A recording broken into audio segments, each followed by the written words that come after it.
Everyone, and welcome to this week's review of GoblinSword for iOS. Now, GoblinSword is an interesting side-scrolling strategy game that I'm going to walk you through right now. I actually have removed it and re-added it several times on my iPad over the last few weeks as I have continued to play and enjoy the game. So what I'm going to do is go ahead and walk you through the startup and how you start the game and what it looks like. As you can tell by what's going on, basically I am brought in to help rescue the kingdom and find the dragon sword.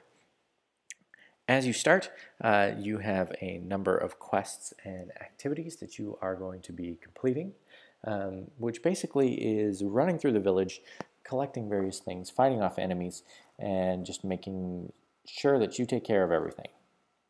So what I'm going to do is kind of just run you through it. It's a basic side-scrolling game, very similar to the activities that we've been used to with Atari or say an NES or things of that nature.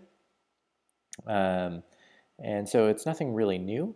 It just is a game very similar to those that we've played in the past, and it brings back a lot of nostalgia for most people.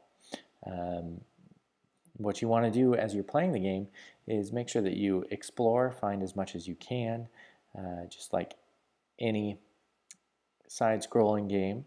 Make sure you find those hints and those hidden locations.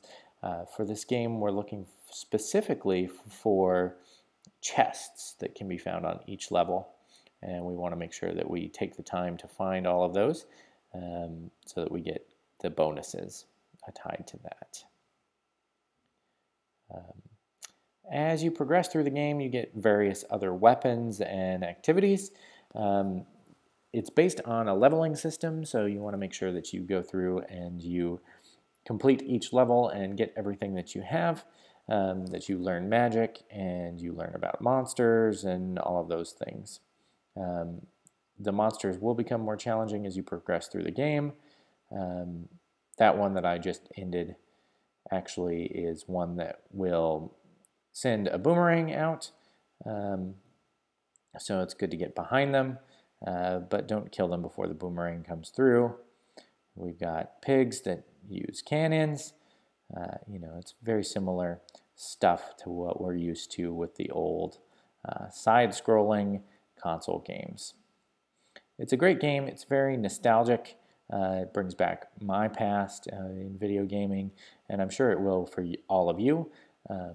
It is a good purchase and a good game to play. It got some great reviews on Game Informer and things like that. It is a fun play and quick and easy levels, so it's a great port into the iOS device.